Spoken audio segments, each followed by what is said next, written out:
உங்களுடைய தங்கம், வெள்ளி, வைர நகைகளை உடனே செல் பண்ணுமா? நம்பிக்கையான நிறுவனம் Max Gold. Call 04445454545. Max Gold, cash for gold. Vijay வந்தால் என்னத்தை பண்ணிட்டு போகிறாரு? அதை மூச்சு விடுறதுக்காக கொஞ்சம் அவகாசம் கொடுங்க அப்படின்னு சொன்னது. 200 யூனிட் மின்சாரத்துக்கு ஒரு விமர்சனம். இந்த சிங்கப்பெண்ணு படை ஆரம்பித்தாச்சு. போதையை பிடிக்க ஆரம்பிச்சிட்டாங்க பாருங்கள். அங்கங்கே கஞ்சா, குட்கா டன்னாக தூக்கி அழிச்சிக்கிட்டு இருக்காங்க பாருங்கள். இப்படி தாங்க ஆரம்பிக்கணும். பதவியேற்ற தான் இன்னும் இருக்குது இல்லை. இதில் இன்னொரு விமர்சனம் என்னென்னா, கிருஷ்ணகிரியில் ஏதோ ஒரு சம்பவம் நடந்திருக்குது. அதுக்கு கீழே வந்து சிஎம் விஜய் சார் நீங்கள் என்ன பண்ண போகிறீங்கன்னு. யோ, தமிழ்நாட்டில் இதுக்கு முன்னே நடக்கவே இல்லையா? இதுக்கு இன்னும் எவ்வளோ பெரிய அட்ராசிட்டிலாம் நடந்தது. எல்லாத்துக்கும் வந்து இவர்னா வந்து கையில் வந்து துப்பாக்கி எடுத்துன்னு கிளம்ப வேண்டியதானே. ஆனால் ஒவ்வொரு இடத்துக்கும் வந்து சட்டம் இருக்குது, சட்டத்தை நிறைவேற்றுறது இன்னும் வந்து முழு பவர் வந்து எடுக்க வேண்டியதாக இருக்குது. அதை தாண்டி ஒவ்வொன்றா தான் இம்ப்ளிமெண்ட் பண்ணி ஆகணும். வந்து இதெல்லாம் தாண்டி ஒரு இளைஞர்கள், பெண்கள் நம்பிக்கை வைத்து ஒரு தலைவனை உருவாக்கி இருக்கிறார்கள், ஒரு தலைவனை அரியணையில் ஏற்றி இருக்கிறார்கள் என்பதுதான் நிதர்சனமான உண்மை. ஒரு அண்ணாவும் காமராஜனும் எப்படி உட்காந்துருந்தாங்க, அந்த ஒரு புகைப்படம் ஒன்று வந்திருக்குது. அதை தான் இப்போ ட்ரெண்டிங்கில் விட்டு 2 பேரும் எதிர்த்துருவமாக இருந்தவங்க. காங்கிரஸ் ஆட்சி நீ இருக்கக்கூடாது அப்படின்னு தான் அண்ணா வந்து வந்ததுங்க. ஆனால் அவங்க 2 பேரும் ஒரு அரசியல் நாகரிகத்தோடு உட்காந்துருந்தாங்க. இன்றைக்கி வந்து ஸ்டாலினும் விஜய் இருக்கிற அந்த புகைப்படம் வந்து ஒரு பெரிய இதுவாக இருக்குது. இந்த சொல்கிறது தான். இந்த கரூர் சம்பவத்தில் கூட பார்த்தீங்கன்னா, இந்த பாட்டிலுக்கு 10 ரூபா, பாட்டிலுக்கு 10 ரூபா, இது யாருக்கு தில் இருக்குது பாடினதுக்கு? சரி, இவர் வந்து ஒழிச்சிடுவாரா அப்படின்னா அதற்கான ஆணையை போட்டாச்சு. படிப்படியாக மதுவிலக்கு, பூர்ண மதுவிலக்காக கூட கொண்டு வந்துடலாம். கொண்டு வந்துட்டால் கஜானா எங்கேப்பா போவோம் அப்படிலாம் கேள்வி இருக்குது. பார்த்துப்பாங்க அதை. ஏன்னா இந்த கஜானா காலின்னு சொன்னதுக்கே பார்த்தீங்கன்னா நிறைய பேர் வந்து எடுத்த உடனே கஜானா காலின்னு சொல்லணுமா, எடுத்த உடனே இது பண்ணணுமா, அது சொல்கிறதுக்கு ஒரு தில்லு வேணும்ல.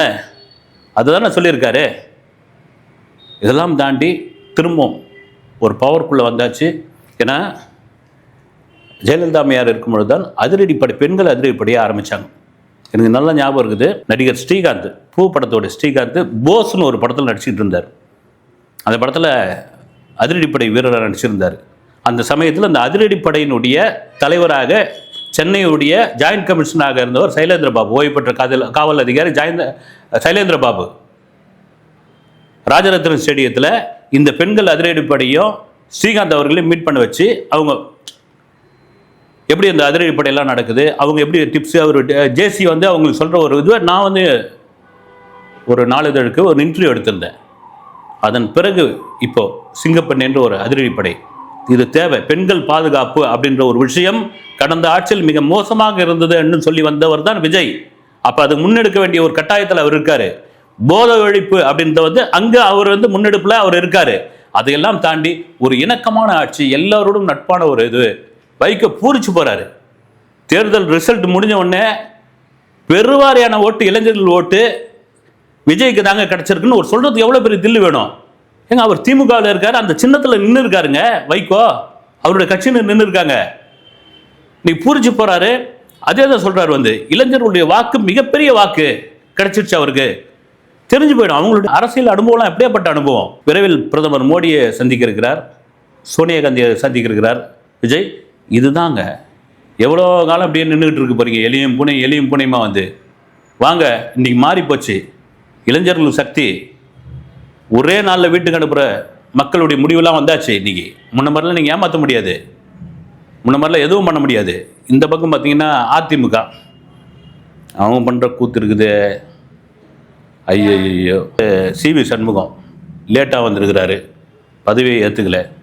அதுக்குள்ளே எஸ்பி வேலுமணி தலைமையில் ஒருத்தர் ஒரு குரூப்பு, எடப்பாடி தலைமையில் ஒரு குரூப்பு. அவங்களுக்குள்ளே என்னென்னா, இந்த ஆதரவு கேட்டார்ல விஜய், ஒழுங்காக அங்கே போயிருக்கலாம்ல, நாம் முன்னிருந்து ஒரு ஆதரவு கொடுத்துருக்கலாம்ல. அவர் கேட்கலனா கூட என்ன இருக்குது, இன்றைக்கி நம்ம வந்து வெறும் எம்எல்ஏவாக உட்காந்துருக்கலாம், உட்காந்து தான் இருக்கிறோம், ஒரு அதிகாரத்தில் பங்குன்னு வந்திருக்கலாம்ல அப்படின்னு பல பேருக்கு வந்து இன்றைக்கி வந்து பெரிய வாய்ப்பு. ரெண்டாவது, எடப்பாடி பழனிசாமி அவர்கள் கட்சியினுடைய பொதுச் செயலாளர் ஆன பிறகு வெற்றின்னு ஒன்று கிடையாதுங்க. அவர் கரிஷ்மாவே இல்லை. பாருங்கள், யாரெல்லாம் நம்ம கேலி பண்ணோம். பவுடர் பூசினவர், பால்வாடி, இப்படிலாம் சொல்லிட்டுல ஆர்எஸ்எஸ்னுடைய தத்துப்பிள்ளை, இப்படிலாம் சொன்ன ஒரு நபர் இன்றைக்கி வந்து உட்கார வச்சுட்டாங்கல்ல மக்கள் வந்து. அப்போ என்னன்னா மக்கள் ரொம்ப தெளிவாக இருக்கிறாங்க, மக்கள் முன்னாடி ஏமாற்ற முடியாது. விஜய் என்கின்ற அந்த ஒற்றை மனிதருக்காக கிடைத்த அந்த 1.25 கோடி வாக்கு தான் மிக முக்கியமான ஒரு வாக்கு. ஒன் மேன் ஆர்மி அடிச்சு நொறுக்கியாச்சு இல்ல. இதுதான் தமிழக வரலாற்றில் மிகப்பெரிய. இன்னைக்கு வந்து பாருங்க, இன்னைக்கு பதவியேற்பில் எல்லாருமே வந்து புதுசு. இன்னைக்கு குறிப்பாக எடப்பாடி பழனிசாமி அவர்கள் விஜயை பார்த்து வணக்கம் சொன்னார். எவ்வளோ பெரிய மனுஷன் அவர். விஜய் வந்து வணக்கமே சொல்லன்னு ஒரு ஃபோட்டோ எடுத்து ஒரு வீடியோ எடுத்து போட்டிருந்தாங்க. அவர் வணக்கம் சொன்னது, அவர் வணங்கினது எதுனா, அங்கே பின்பக்கமாக இருந்த மறைந்த அம்மையார் ஜெயலலிதா அவருடைய புகைப்படத்தை பார்த்து வணங்கியிருக்காரு. ஏன்னா ஒரு சின்ன குழந்தை போய் வணக்கம் சொன்னால் கூட சொல்லக்கூடிய ஒரு நபர் வந்து விஜய். நமக்கு சினிமா நடிகராக தெரியும், ஒரு மரியாதை தெரிந்தவர். அவ்வளோ பெரிய வந்து ஒரு தலைவர் வந்து அவர் வணக்கம் சொல்கிறாருன்னா வணக்கம் சொல்லாமல் இருப்பாரா? எனக்கு தெரிஞ்சு உதயநிதி தான் வணக்கம் சொல்லலை. கோபம் இருக்குதா செய்யும், காண்டு இருக்குதா செய்யும். இனி வருங்காலம் விஜய் வெர்சஸ் உதயநிதி இதுதான். இவர் சொன்னார்ல, எல்லாம் கேள்வி பண்ணாங்கல்ல, டிவிகே டிஎம்கே வேற எதுவுமே கிடையாதுன்னா, என்னையா காமெடி பண்ணிட்டு இருக்காரு இவர் வந்து, டிவிகே டிஎம்கே டிஎம்கே டிவிகே அப்படின்னு. அப்புறம் நாங்களாம் கட்சியாக தெரியலன்னு. அதுதான் இன்னைக்கு சாத்தியமாக நடந்திருக்குது. எதிர்கட்சி அவங்க தான் வந்து உட்காந்துட்டு இருக்காங்க. இவங்க ஒரு முதல்வரையே அப்படி தூக்கி போட்டாங்க, முன்னாள் முதல்வரையே அவருடைய தொகுதியிலேயே தோக்கடிச்சிருக்காங்க வந்து. அப்போ எவ்வளோ பெரிய ஒரு அலையை வந்து மக்கள் வந்து கொண்டு வந்து நிறுத்தியிருக்கிறாங்க. இதுதான் உண்மை, நிதர்சனமான உண்மை. அப்புறம் முக்கியமான ஒரு விஷயம் ஓடிக்கிட்டு இருக்கிறது. நேரு ஸ்டேடியத்தில் பதவி பிரமாணம் செஞ்சு வச்சாங்க. ஆண்டவன் மீது ஆணையாக அப்படின்னு விஜய் சொல்லிவிட்டு எப்படி பெரியார் திடலுக்கு போகலாம் அப்படின்னு. இதெல்லாம் ஒரு விமர்சனமாக வந்து கடவுள், நாங்கள் வந்து கடவுள் இல்லைன்னு சொல்லலையே. வந்து பெரியார் எங்களுடைய கொள்கை தலைவர். எம்ஜிஆர் கூட தான் நாங்கள் வந்து கொண்டாடுறோம், அண்ணாவை கூட தான் நாங்கள் இது பண்ணிகிட்டு இருக்கோம். அதுக்காக வந்து கடவுள் இல்லைன்னு நாங்கள் எங்கேயுமே சொல்லலையே.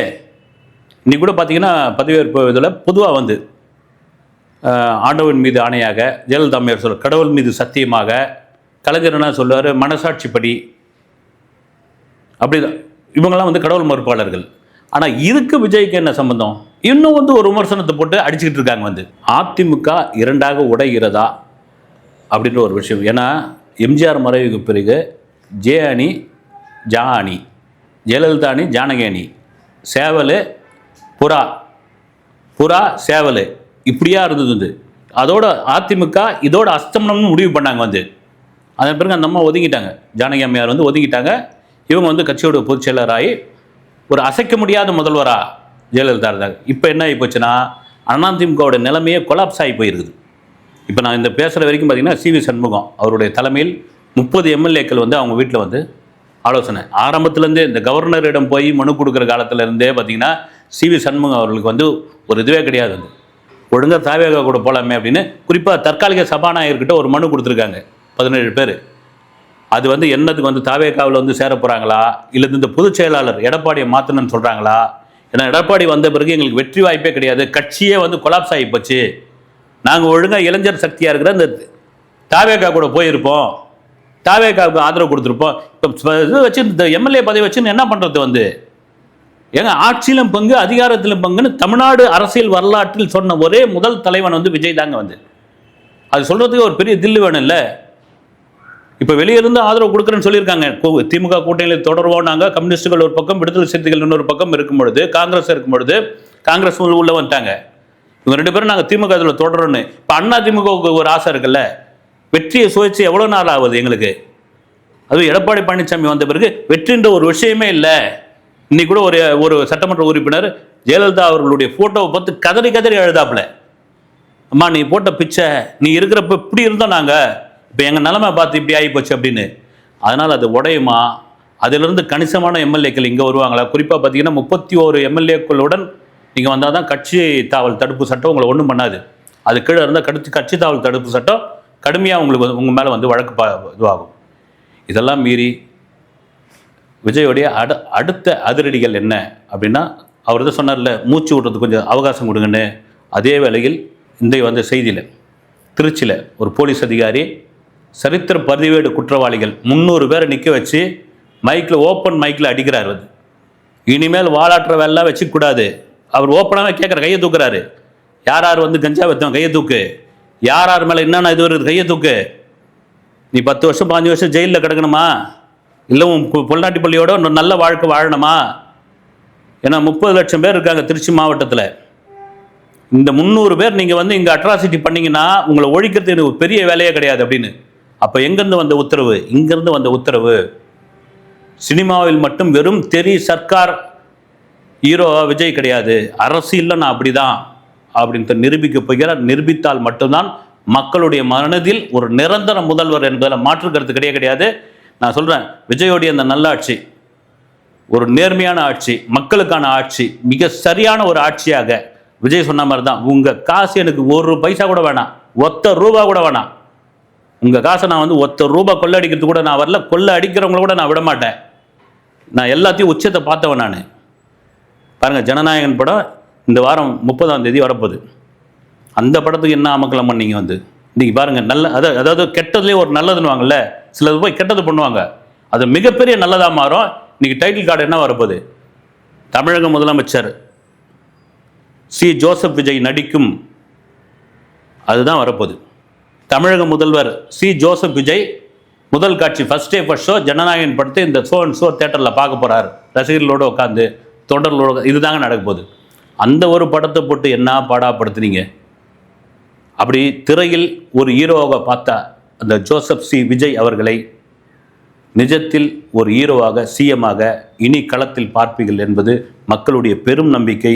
அந்த நம்பிக்கையினுடைய ஒரு பெரிய விதையாக விழுந்திருக்கிறார் விஜய். அவர் பெரும் ஆலமரமாக விழுதாக வருவார் என்று என்னுடைய கணிப்பு. அடுத்த வீடியோவில் சந்திக்கிறேன். நன்றி.